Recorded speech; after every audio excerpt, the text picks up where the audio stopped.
So broadly speaking, when we discuss about Faraday's law, we have to understand the concept of electromagnetic induction. So Faraday's law actually comes under electromagnetic induction. Eventually, we are going to see that we have studied Gauss's law, we have studied Ampere's law, and we are studying Faraday's law now. We are going to combine all three of them, and we are going to form a new set of equation, which is actually called the Maxwell set of equation.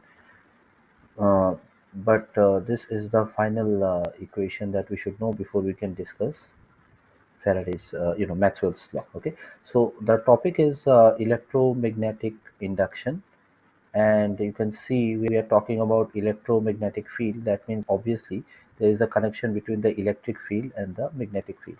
So whenever there is a current flowing, we are basically having the electric field involved, and if we are basically talking about electromagnetic induction, that means there is some kind of induced effect that we have.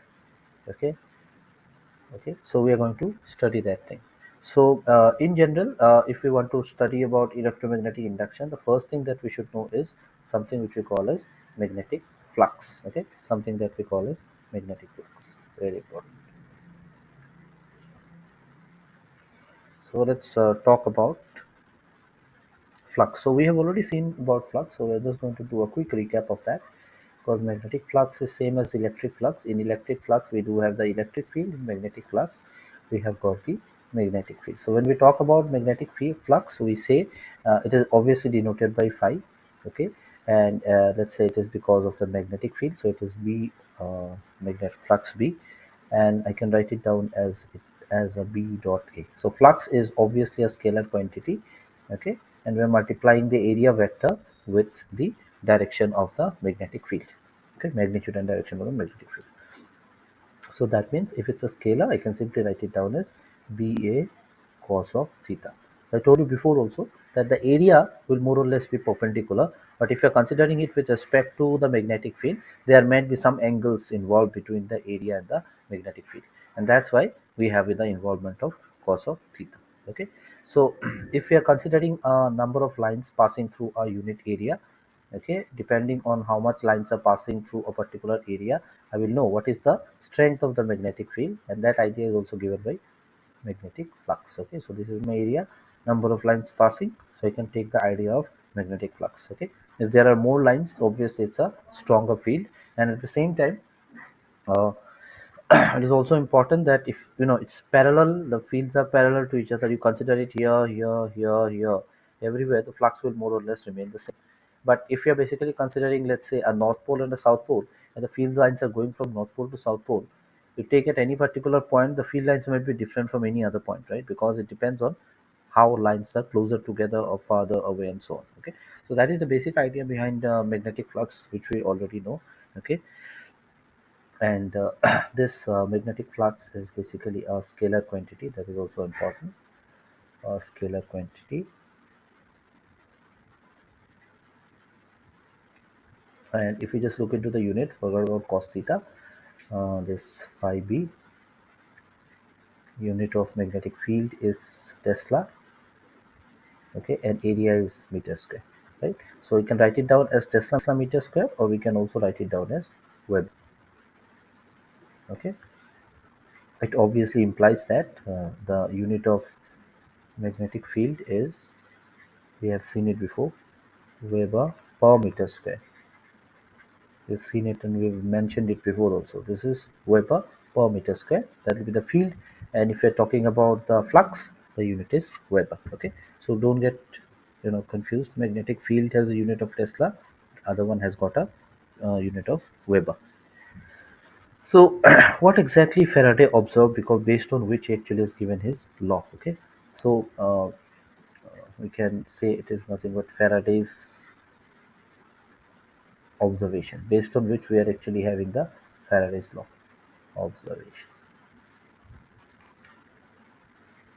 So what Faraday did was he actually considered a magnetic field, okay, and at this point of time, let's say this is a uniform magnetic field, okay. So the magnetic field, let's say it's coming out of the plane. So if it's coming out of the plane, I can just mention cross here, right? Let's say this is my Faraday's plane. Sorry, magnetic field. that is there. And because of this magnetic field, if you're basically having a conductor being placed, a wire maybe, it will be observed that there is some current which is actually induced in the loop. So that's why it is electromagnetic induction. Okay, so this is, let's say this is a conducting coil. This was observed by Faraday. Okay, very important. Conducting coil. Okay, and what happens is current is induced. But did we pass any current? The answer is no. There was only a magnetic field, and whenever there was a loop here, it was actually seen that a current is induced in this loop. Okay, and we will talk about the directions later. But use your right hand thumb rule and so on, and you can actually check what is the direction of current. But let's not talk about the direction right now, because there is one more law that we need to observe. But this current was only induced into the circuit when this magnetic field was changing. Okay, the magnetic field B is changing. So a changing magnetic field was inducing a current. Okay, so what happened was that if the magnetic field remained constant, there was no current that was being observed in the loop. But if the magnetic field changed, kept on changing, you can do it, right? You can have a north pole and a south pole and keep on moving it to and fro. So if you move it to and fro, the magnetic field keeps on changing. Or you can have an electromagnet. You can keep on switching it on and off, okay, and so on. Another way, what you can do is you can basically, have electromagnet. Okay, as soon as you switch on, and let's say we are taking a loop. Okay, something like this, maybe we can take it like this is a loop conductor. Okay, and you are basically, connecting it with a galvanometer. So galvanometer is a very sensitive instrument. It can detect very small amount of current, and you can actually have a north pole and a south pole. So we have got a north pole and a south pole. So it's a magnet. So what you do is you take the magnet, move it to and fro. So you move it through the loop. Okay, you can move it through the loop, north south. So as you keep on moving it to and fro, you'll see that the galvanometer is actually showing deflection. Okay, and that was the observation. So that was changing magnetic field. But if the magnet was just kept there, that means the magnetic field is not changing through the loop. It is remaining more or less constant. So in that case, the galvanometer did not show any kind of deflection. So this is the first observation, very important. Okay, and the second observation, what happened was the area was changed. Area was changed. So what happened is you might take, aware. Okay, B is constant, let's say. Area was changed and B was kept constant. So now if you are, changing the area, it simply means that maybe this loop, it was increased and decreased. Okay, or maybe you can consider area like this, which was slowly going inside the field. That means initially only some magnetic field was there. As soon as this went inside, the magnetic field in within the loop increased. So this area was changed. Okay, then also current was induced. This was the second observation.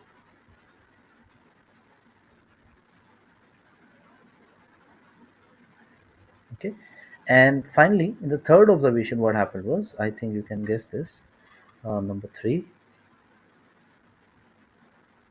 the direction was changed. Okay, so what happened was B and A, magnetic field and area, was kept constant, but theta was changed.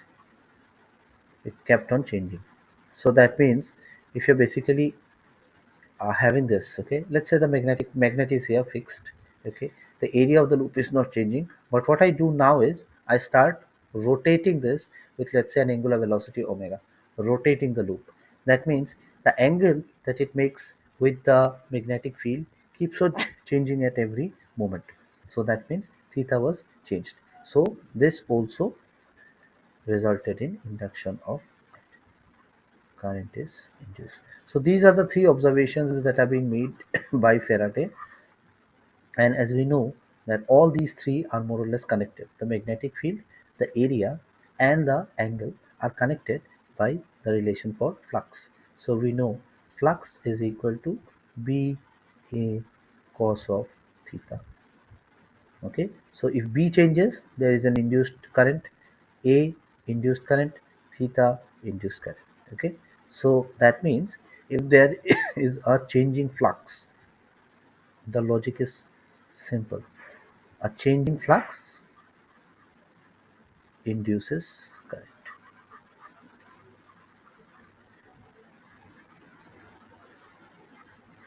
So objective questions might be there based on this. Tricky. You might be given a situation and asked whether the current will change or not. Okay, so that's something which is more or less logical. Okay, so based on this observation, what Faraday has observed, he has actually given his law, Faraday's law. So there are statements to it. Let's not write down the statement. Let me just tell you something here. So whenever there is a change in the magnetic flux, okay, linked with the conductor, as we have seen before, this will actually result in an induced EMF in the conductor. Current is induced. That means obviously there is an induced EMF. EMF means we are talking about electromotive force. That means the voltage, right? So there is an induced voltage, and if basically we have a conductor which is forming a closed loop, please remember this. This is actually forming a closed loop. The EMF is induced, and then only there is a current flowing. So if this is forming a closed loop, this is a closed loop, induced current will flow through it. Okay, so that's the idea.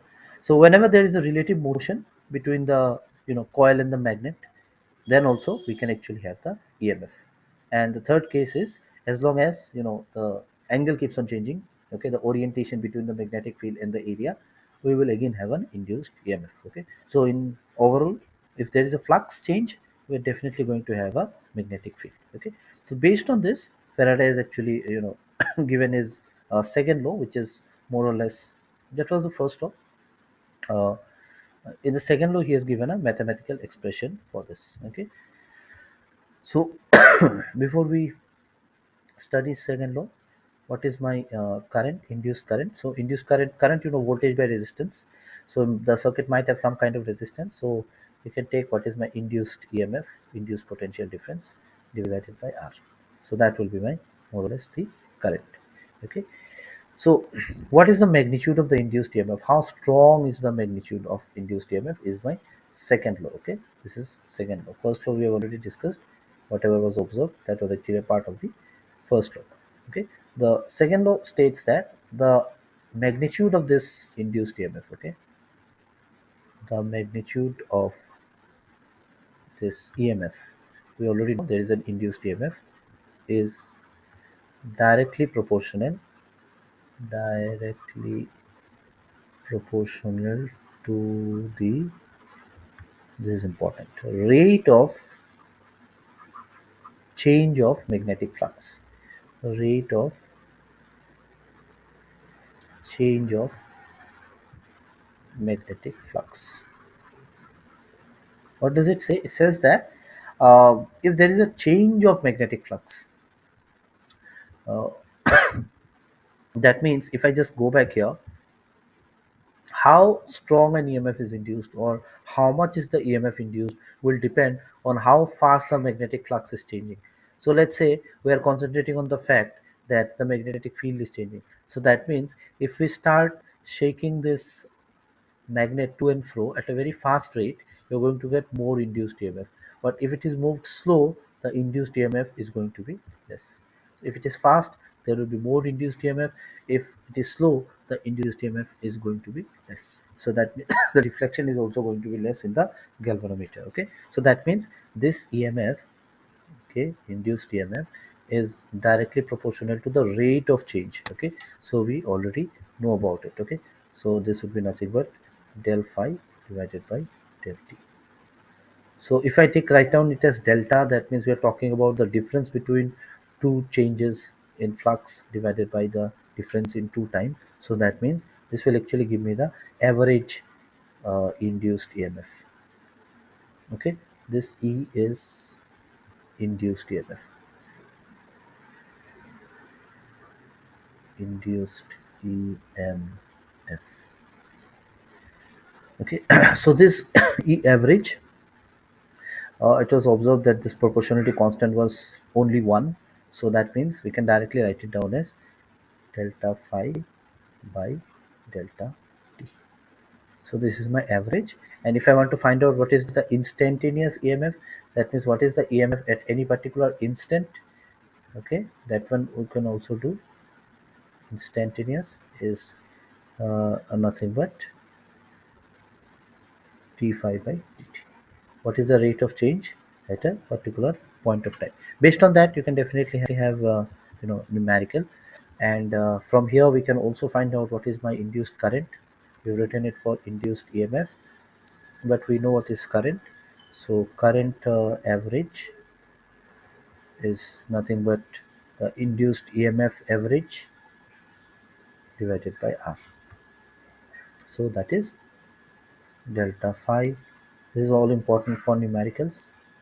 Is proportional to into 1 by R, right? So that's my instantaneous average current, and then I can also have my instantaneous current.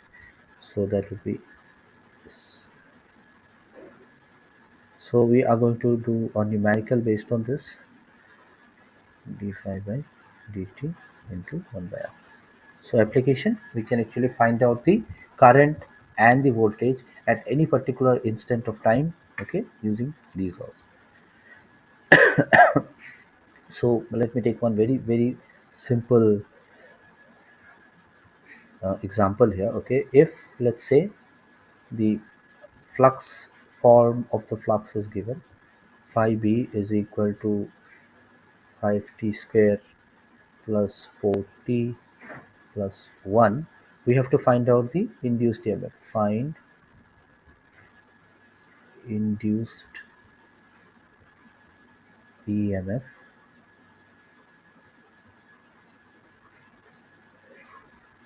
through the coil at t is equal to 1 second.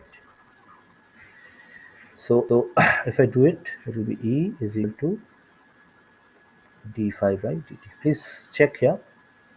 It is given only one time. T is equal to 1 second. At exactly 1 second, what is the induced EMF? That means we are going to find out it only at the instant, right?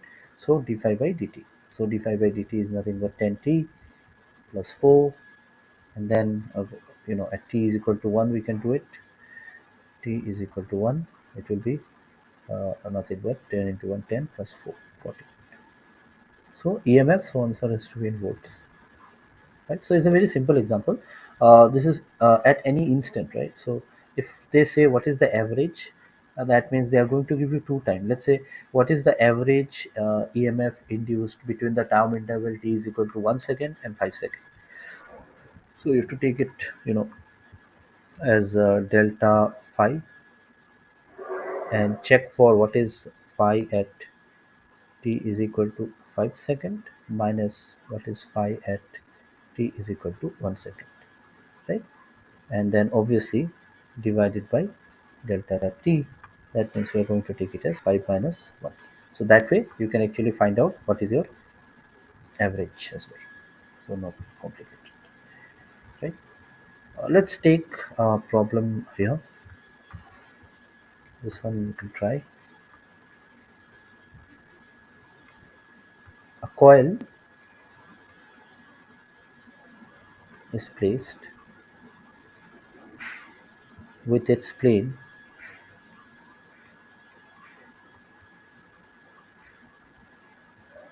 perpendicular to a uniform magnetic field, okay, of strength. Magnetic field strength is in Tesla, 0.5 Tesla. So 0.5 Tesla is actually quite a strong magnetic field. Tesla. If suddenly something is changing, that means there is going to be induced EMF. Suddenly, the radius of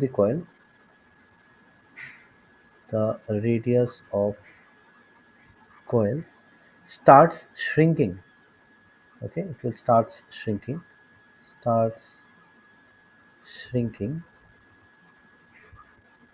Okay, at what is the rate? 0.1 millimeter per second. This is the rate of change of the uh, you know coil radius, which is changing. Okay, the question is find EMF induced.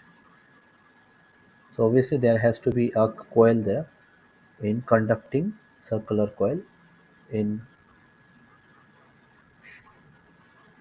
conducting circular coil when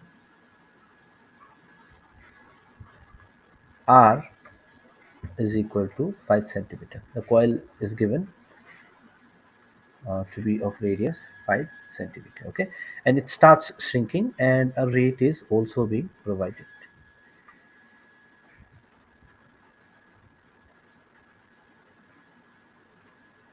Please write down the solution for this. Okay, so obviously this is the induced EMF. We have to just find out first what is phi. So phi is B dot A, perpendicular, placed plane perpendicular to the uniform field. That means the direction between the area vector and the magnetic field would be 0 degree, right? Because this is placed perpendicular the area, and the area vector will always be perpendicular to the plane. The magnetic field is also perpendicular to the plane, so that means it has to be 0 degree. This is the magnetic field, this is the plane which is perpendicular, so that means the area vector is in this direction, magnetic field is also in this direction, angle is 0, and this is forming a loop. So the area is nothing but pi r square, because capital R is the, let's say, is the radius, which is already been given. And we know induced EMF is equal to d phi by dt. So d phi by dt. So this is nothing but b into pi r square, right? So we can do our integration, and this would be b pi. We can take it out, and ddt of r square is nothing but 2r dr by dt, right? Dr by dt, because take ddt of r square is 2r, and then we have got back dr by dt, because we have to take ddr of r square, so that will be the integration part, differentiation part, and then we can put the value. Dr by dt is already given to be 0.1 millimeter per second. You just convert it into meter per second, 10 to the power minus 3, you can multiply. So dr by dt is already given, you can find out the answer. Okay. So this was simple. So Faraday's law, is very closely connected with another law, which is actually called the Lenz law. Because the question is, what is the direction of this induced EMF? Okay, so that is also very important. So that comes under Lenz law. So direction of induced EMF.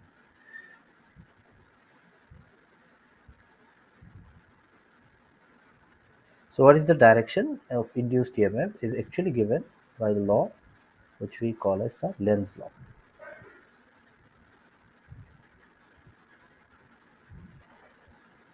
So when we did our, Faraday's law, there was a minus sign, which we did not mention at that point of time, but now we are going to mention it, because this minus sign will actually say what will be the direction of the induced EMF. Okay, so the statement is the direction of the induced EMF, okay, is always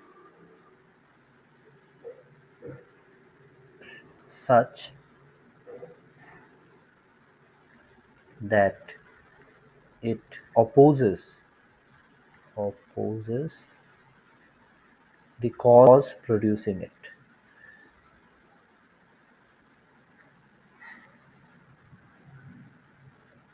The idea is simple. Let's say the cause because of which the EMF is getting induced is change in area.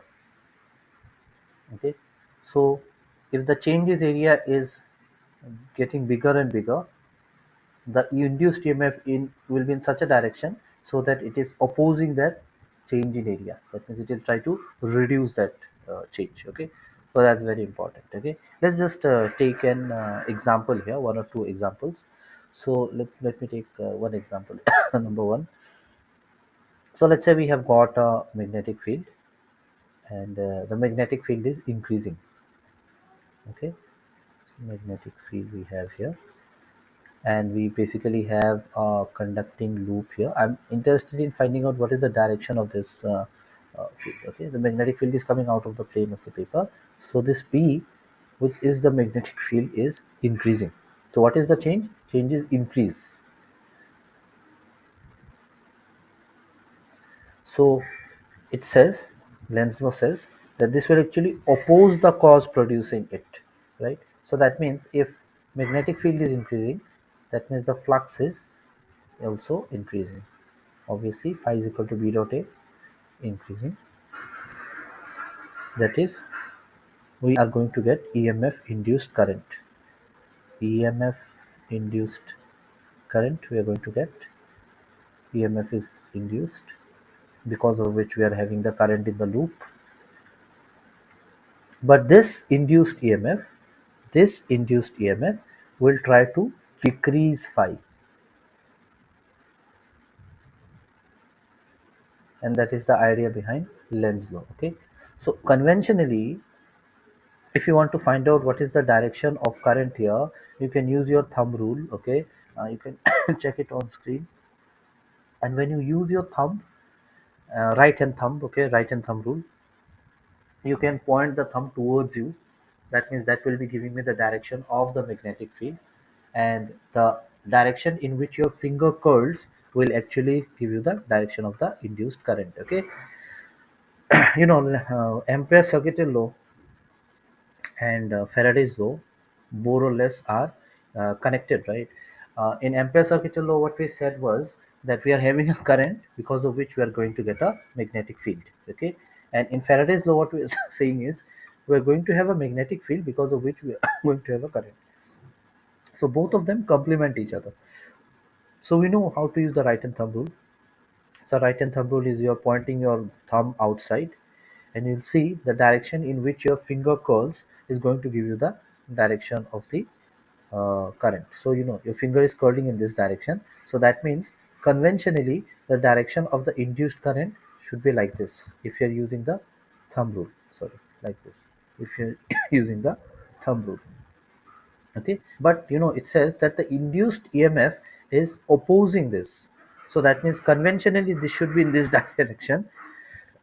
So if this is in this direction, the magnetic field will increase further, because if you remember, if there is a current, that is going to increase the magnetic field. So the magnetic field is going to increase further.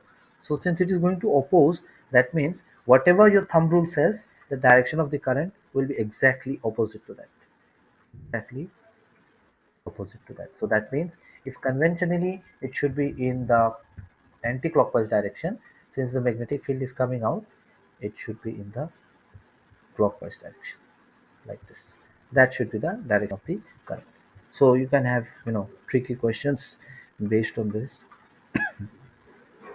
In a similar way, if I have a magnetic field which is going in a similar way, if we have a magnetic field going in,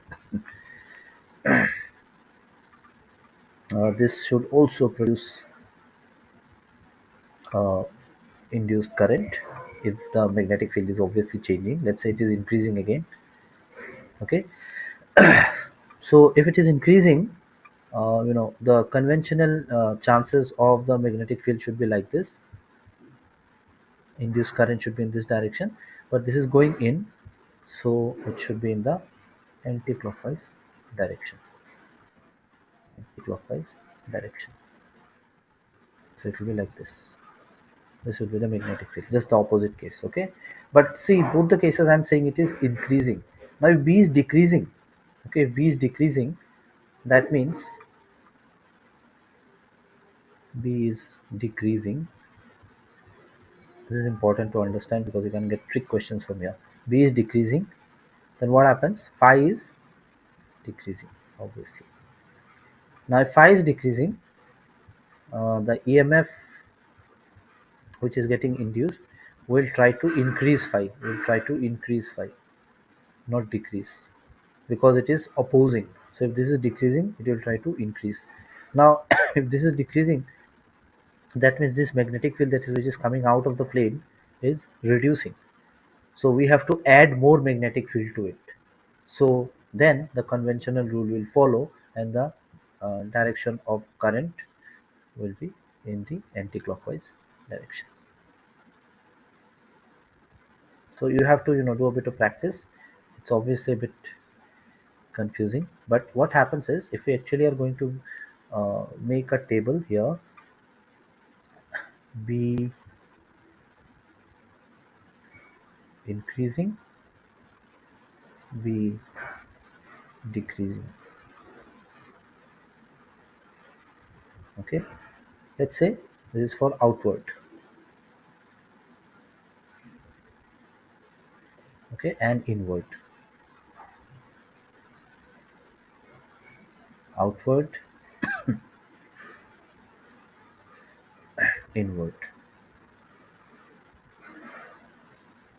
Okay, now outward or inward increasing, that means phi will increase. Here also phi will increase, sorry, decrease, sorry, talking about decreasing case here. Phi will decrease. My phi decreases. uh, what does Lenz law say? If phi increase, then as per Lenz law, it will try to reduce this. Okay, it will try to decrease,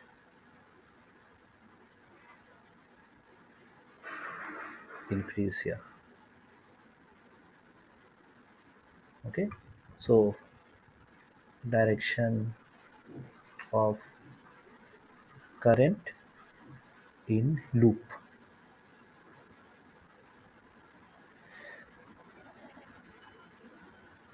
So the logic works here. Okay, so you see outward phi increases, right? So let's go to the previous diagram. We're talking about increasing. This was outward, and phi is increasing. That means phi will actually try to decrease. That means my current will be in this direction. So this is clockwise. Okay, so this direction of current would be clockwise. Okay, if you want to directly remember it, you can do it. If it is inward, obviously it's just the opposite. It is anti-clockwise.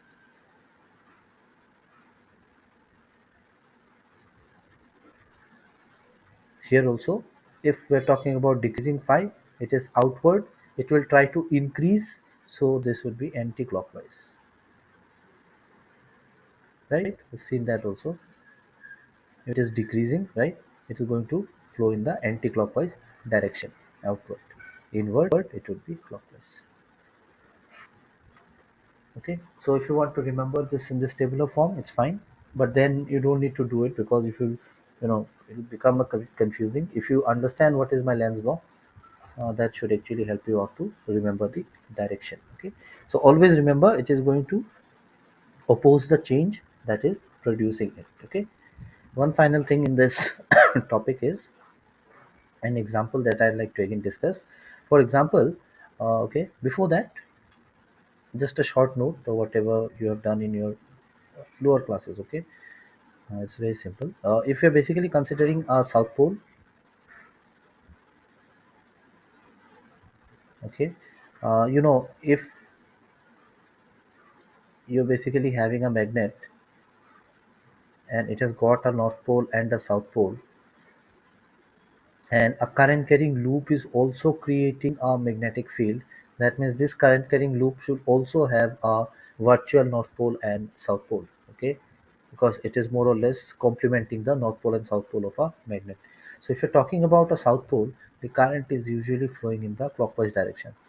This way we can easily remember it. And if you're talking about the north pole, okay, you can write down n like this, a bit curved. The current is flowing in the anti-clockwise direction. So if you're looking into a loop, and if you're looking it from the top, let's say, and let's say the current is flowing in the clockwise direction, that means the top part will actually represent the south pole. But if you look to the same loop from the bottom part, you will get an assumption that it is flowing in the anti-clockwise direction. So the bottom will actually represent the north pole. So we know that magnetic monopoles does not exist. That means if we break this magnet to north and south, we are again north pole and south pole. We are not going to get a separate north pole and south pole. So in current loop also, this is what is working. So if you're basically having this, and let's say this is my current carrying loop, okay, and we are having a magnet here, okay, and this magnet has got, let's say this is my south pole and this is my north pole, and we know how the north magnetic field lines change. Okay, this is how the field line is moving. So let's say the direction of this motion is in this direction. So that means what is happening here is that the magnetic flux is increasing because we are bringing the magnet closer towards the loop. The question is, what will be the direction of the electric current? Okay, so it is coming towards, that means the flux is increasing, right? So if the flux is increasing, it will try to reduce it. It will try to reduce it. Okay, so if it's a north pole, if it tries to reduce it, it will be also a north pole. And for north pole, we know for north pole we know that the direction will be like this. Okay, that will be the direction. Just give me a moment, complete this, almost done. Just as I said that here we are seeing that you have a south pole and it is coming towards, that means it's a north pole here, and this current carrying loop will actually try to oppose the change. The change is increasing. If it wants to oppose, since this is a loop, and we know if the current is flowing in the clockwise direction, it will resemble a north pole. Anti-clockwise direction will represent a north pole. So that means the current in this should be in the anti-clockwise direction. Likely, you can use this logic to solve a lot of problems in any direction. You might have a magnet something like this, and this is my north pole, this is my south pole, and let's say the magnet is moving away. The magnet is moving away, and this is my current carrying loop. The question is, what will be the direction of the current here? So you see, this is south pole, it is not coming in, that means the flux is not increasing, it is going away, that means the flux is decreasing. If the flux is decreasing, this will actually try to increase the flux. If it wants to increase the flux, it should not repel it, it should attract it. And if it wants to attract it, the current this side should be the south pole. For south pole, the current is in clockwise direction, so we can have the current in the clockwise direction. Okay, and you can take so many examples here. It's very simple now. You can have something like this, and you can have my magnet here. Okay, this is my north pole and this is my south pole, and let's say now it is going in this direction. So the south pole that is going in, that means it will try to repel it. That means at the bottom it should be south pole, at the top it should be north pole. So if it is north pole on the top, again the current will be in the anti-clockwise direction. You don't have to imagine how will south pole look from the bottom. You can just think that top is south, bottom is south pole, and the top should be north pole. So north pole, you can just think about the direction of the current and represent it accordingly. In that way, we can actually use Lenz law and try to find out the direction of the induced current, and that gives you the accurate result.